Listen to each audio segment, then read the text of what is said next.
ٹٹ کھلوے تے کلا بندہ ہی کافی ہوندا ہے، ویل چیئر تے بیٹھ کے رضوی رسا گیا ہے پی ٹی آئی، بلکہ میں عمران خان صاحب کو فین رہا ہوں اور ان کو سب سے ان کا جلسہ بھی کروایا تھا۔ سعد حسین رضوی پاکستان کی سب سے بڑی مذہبی سیاسی جماعت ہے، اس کے لیڈر ہیں لیکن ینگ ایج ہیں، ان کے بارے میں کیا؟ دل تے ہاتھ رکھ سچ سچ دس، اے مسلمان دا مطلب کیا؟ بسم اللہ الرحمن الرحیم، السلام علیکم ناظرین کرام، میں ہوں اسد اعوان اور آپ دیکھ رہے ہیں مجھے میرے آفیشیل یوٹیوب چینل پاک اپڈیٹس پر۔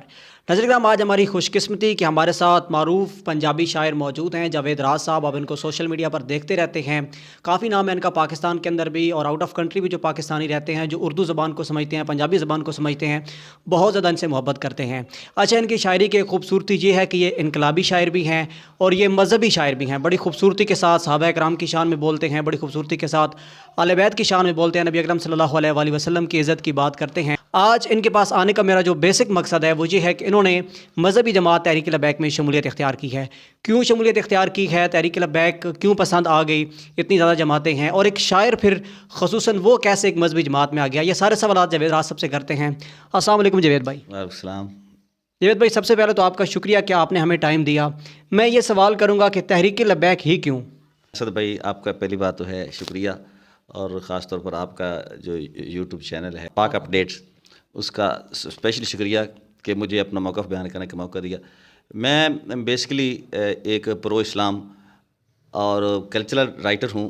شروع سے ہی مجھے قدامت پسندی، یوں سمجھ لیں، مجھے قدامت پسندی سمجھ لیں، فنڈامنٹلسٹ ہی سمجھ لیں، تو میرے رجحانات، میرے خیالات جو میں اپنا طور پر بھی کام کرتا رہا ہوں، وہ تقریباً میرے میچ کرتے ہیں ٹی ایل پی سے۔ اور اس کا آپ یہ دیکھ لیں، حسین اتفاق دیکھ لیں کہ میں جو لکھتا رہا ہوں وہ ٹی ایل پی کا مونوگرام بنتا رہا ہے، یا یوں سمجھیں کہ وہ کا بیانیہ بنتا رہا ہے، کیونکہ بابا خادم حسین رضوی رحمۃ اللہ علیہ نے تقریباً ہر تقریب میں میرا ایک شعر پڑھا ہے، تو یہ یوں سمجھیں کہ ان کے اور میرا مائنڈ سیٹ اپ ایک ہے۔ اس لیے میں نے پہلی فرصت میں جب مجھے موقع ملا تو میں نے ٹی ایل پی کو جوائن کر لیا۔ بابا جی کا نام آپ نے خود لے دیا، میں تو اگلا سوال ہی یہ کرنے لگا تھا کہ بابا جی کی شخصیت کے بارے میں آپ کیا کہیں گے؟ ایک شخصیت اس صدی کے اندر آئی، پہلے تو سنتے تھے کہ بزرگ ہمارے ایسے تھے، لیکن ایک جو ہے وہ ہمارے سامنے ایک فیس کیم بندہ آ گیا، تو بابا جی کے بارے میں کیا کہنا چاہیں گے؟ یقیناً دنیا جانتی ہے، ان کا نام کسی تعارف کا محتاج نہیں ہے۔ وہ واقعی اس صدی کے بہت غیور مجاہد بندے تھے، اور میرا تو ان سے ایک روحانی رشتہ ہے۔ چلو ٹھیک ہے، میں ان کے ہوتے ہوئے ٹی ایل پی کو جوائن نہیں کر سکا، اس کا مجھے افسوس رہے گا، لیکن مجھے ایک خوشی بھی رہے گی کہ ایک شعر جو میرا بابا رضوی صاحب نے پورے تقریباً اپنے بیانیہ میں بیان کیا، وہ میرے لیے بہت بڑی اعزاز کی بات ہے۔ میں نے بہت شاعری کی، بہت دنیا نے مجھے داد دی، لیکن سب سے زیادہ داد میں سمجھتا ہوں کہ میرے اسی شعر سے ہے جو شعر خادم حسین رضوی صاحب نے پڑھا ہے کہ آج دل تے ہاتھ رکھ سچ سچ دس، ہے مسلمان دا مطلب کیا؟ جے عشق نبی نے سینے وچ وت راز ایمان دا مطلب کیا؟ وت ہندوستانی ٹھیکا سے اتنے نقصان دا مطلب کیا؟ جتھے پاک نبی دی عزت نہیں اس پاکستان دا مطلب کیا؟ یہ شعر آپ نے کیا چیز آپ نے امیج بنایا تھا، کیا چیز آپ کے ذہن میں آئی تھی؟ کیونکہ یہ شعر وہی ہے جو بابا جی کے خطابات کی عکاسی کرتا ہے۔ بابا جی جو خطابات کرتے تھے بالکل جی وہی شعر ہے، اور میرے خیال میں یہ شعر پہلی مرتبہ بابا جی نے فیض آباد کے سٹیج پر سنا تھا عمر فیض قادری صاحب سے، اور بار بار اس کو جو ہے وہ ریوائز کروایا تھا بار بار۔ تو یہ شعر آپ کے ذہن میں کیسے آیا؟ ایک بہت بڑا شعر اور پورا انقلاب ہے اس کے اندر۔ میری ساری شاعری آپ اٹھا کر دیکھ لیں، جو حمدیہ، نعتیہ، منقبت، صحابہ کرام اور اہل بیت کی شان میں جو کچھ میں نے لکھا ہے وہ تقریباً میں نے دل سے لکھا ہے اور مجھ سے لکھوایا گیا ہے۔ یعنی کہ شاعری جو ہوتی ہے، شعر بنتا نہیں ہے، شعر پیدا ہوتا ہے۔ تو اس وقت کے عکاسی اور وقت کے تقاضے کے مطابق میں نے پوئٹری کی ہے، تو اس کا مطلب تو یہی بنتا ہے کہ یہ جو ٹی ایل پی تحریک بھی اٹھی ہے یہ بھی وقت کا تقاضا تھا، اور میں جو پوئٹری کر رہا تھا وہ بھی وقت کا تقاضا تھا۔ ان کا میرا مائنڈ سیٹ اپ جب ایک ہوا تو پھر یہ شعر وائرل ہوا۔ یہاں پر آپ سے یہ سوال کروں گا کہ ایک پنجابی شاعر، ایک بندہ شاعر ہو کر وہ ایز اے پولیٹیکل لیڈر میدان میں آ گیا، تو یہ مطلب کوئی سمجھ میں نہیں آتی چیز، یہ تو بالکل ہی جو ہے وہ اپوزٹ چیز ہے، اس بارے میں کیا کہیں گے؟ یہ سر، یہ اپوزٹ نہیں ہے۔ شاعر جو ہوتا ہے وہ حساس ہوتا ہے، اور دنیا کا کوئی بھی حساس آدمی صرف اپنے لیے نہیں جیتا، دوسروں کے لیے جیتا ہے۔ سیاست جو ہے نا، سیاست وہ پرانا وہ جو فارمولہ سیاست گاند والا، وہ فارمولہ نہیں، سیاست تو ایک خدمت کا نام ہے۔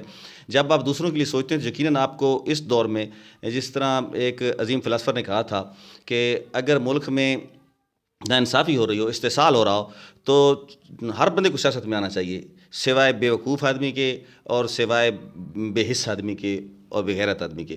تو یقیناً میں شروع سے ہی جو میں لکھ رہا تھا وہ میں یقیناً نوجوانوں کے لیے ایک نئی راہ متعین کر رہا تھا. تو میں خود بھی اس راستے پر اگر چلوں گا تو پھر میں آنے والے نسلوں کے لیے ایک مشعل راہ بنوں گا. As a political leader Tehreek Labbaik کے سربراہ حافظ سعد حسین رضوی پاکستان کی سب سے بڑی مذہبی سیاسی جماعت ہے، اس کے لیڈر ہیں، لیکن ینگ ایج ہیں، ان کے بارے میں کیا کہیں گے؟ توقعات سے بھی بہتر ثابت ہوئے ہیں. لوگ سمجھ رہے تھے کہ یہ شاید اس کو وراثت میں مل گئی ہے تو یہ صحیح سنبھال نہیں سکے گا، لیکن اس سے پہلے والے جتنے سیاستدان ہیں اس عمر میں جب تھے تو اتنے پختہ، اتنے بہادر نہیں تھے. جو بھی ہیں سب سیاستدان اچھے سیاستدان ہیں. میں پہلے پی ٹی آئی بلکہ میں عمران خان صاحب کو فین رہا ہوں اور ان کو سب سے ان کا جلسہ بھی کروایا تھا، ان کے ساتھ بھی رہا ہوں. لیکن ان سے بھی بڑھ کر جو اگر کسی بھی عہدے کو میں دلیر یا پختہ مزاج یا سمجھدار یا پاکستان کے معاملات پر نظر رکھنے والا اور خاص طور پر احساس رکھنے والا، میں سعد رضوی سے بہتر کسی کو نہیں سمجھتا. اچھا، اس سے پہلے آپ کو سپہ صحابہ کے اسٹیجوں پر دیکھا گیا، دیوبند مکتبہ فکر کے اسٹیجوں پر آپ کو دیکھا گیا، آپ نے صحابہ کی شان میں بہت زیادہ قصیدے پڑھے. اس کے بعد بریلوی مکتبہ فکر کے اسٹیج پہ آنا، ٹھیک ہے نظریات ایک جیسے ہیں تحریک لبیک، لیکن آخر کہیں نہ کہیں تھوڑا بہت اختلاف تو ہے.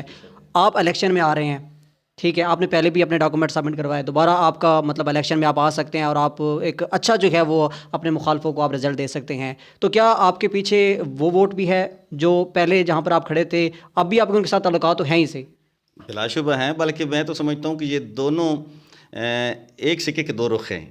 جو سپاہ صحابہ کا موقف ہے میں اس پر آج بھی قائم ہوں، بلکہ میں تو یہ نہیں کہ ان کا ممبر شپ کے حوالے سے، بلکہ میں اپنے طور پر جو میں نے لکھا ہے اور بابا رضوی کے جو خیالات ہیں وہ بالکل سیم ہیں.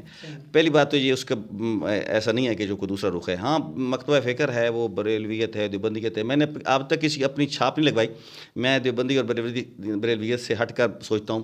لیکن جو ہے نا ووٹ کا، جو سیاست کا مسئلہ ہے، تو اس میں یقیناً جو لوگ مجھے جانتے ہیں، پہچانتے ہیں، جب میرے ساتھ تعلق رکھتے ہیں، وہ یقیناً انہیں پتہ ہے کہ میں ان چیزوں سے ماورا ہو کر اپنا سیاست میں ایک مقام رکھتا ہوں یا خدمت کرنا چاہتا ہوں. تو یقیناً وہ لوگ میرے ساتھ رہیں گے. ابا جی کے نام کوئی شعر جو آپ نے لکھے ہیں وہ ہمارے ویورز کو سنا دیجیے، کیونکہ میرے جو ویورز ہیں ان میں بڑی جو آپ سمجھیں کہ کمیونٹی ہے وہ ٹی ایل پی کی ہے. جی اسد بھائی، ضرور میں آپ کے چینل پاک اپڈیٹس کے لیے بابا رضوی کے نام کچھ اشعار کرتا ہوں کہ عشق و مستی دی داستانہ دہرا گیا ہے، بہادری دے پرانے قصے سنا گیا ہے، ڈٹ کھلوے تے کلا بندہ ہی کافی ہوندا ہے، ویل چیئر تے بہ کے رضوی رسا گیا ہے. اور ایک اور شعر ان کے لیے اسپیشل کہ مت سمجھیں دور حاضر دے ایک فرد نو رضوی آدھن، مت سمجھیں دور حاضر دے ایک فرد نو رضوی آدھن، اے درد پوری امت دا اس درد نو رضوی آدھن، اور ساری راز کرونے اولا دی بچی گارد نو رضوی آدھن، اور جہاں پوسٹ تے آئیڈیاں باندھا میں اس مرد نو رضوی آدھن. واہ جی واہ، کیا بات ہے جی. جوید صاحب، کوئی آخر پہ جو دل کا پیغام ہے آپ کا، وہ پیغام پاکستانیوں کے نام، تحریک لبیک کے کارکنان کے نام، جو آپ کے دل میں چیز ہے کہ یہ میں بیان کرنا چاہتا ہوں، وہ آج کر دیجئے. ایسی تو بہت سی باتیں ہیں، لیکن میں آپ کے لیے، آپ کے چینل کے لیے ایک شعر پڑھتا ہوں کہ اساں سادہ مزاجاں نو لٹیندے رہے زمانے تے، کدی کسے بہانے تے، کدی کسے بہانے تے، تماشا راز بند کرو 75 سال مردے رہے، اساں قومی ترانے تے، تساں قومی خزانے تے. شکریہ سر. جاوید بھائی بہت شکریہ، آپ نے اپنی گم مصروفیات میں سے ٹائم نکالا. ناظرین کرام، آپ کو یہ انٹرویو کیسا لگا اپنی رائے کا اظہار کمنٹ سیکشن میں لازمی کیجیے گا. انشاءاللہ ملیں گے نئے ویڈیو میں ایک نئے ٹاپک کے ساتھ. تب تک کے لیے اجازت دیجیے. اللہ حافظ.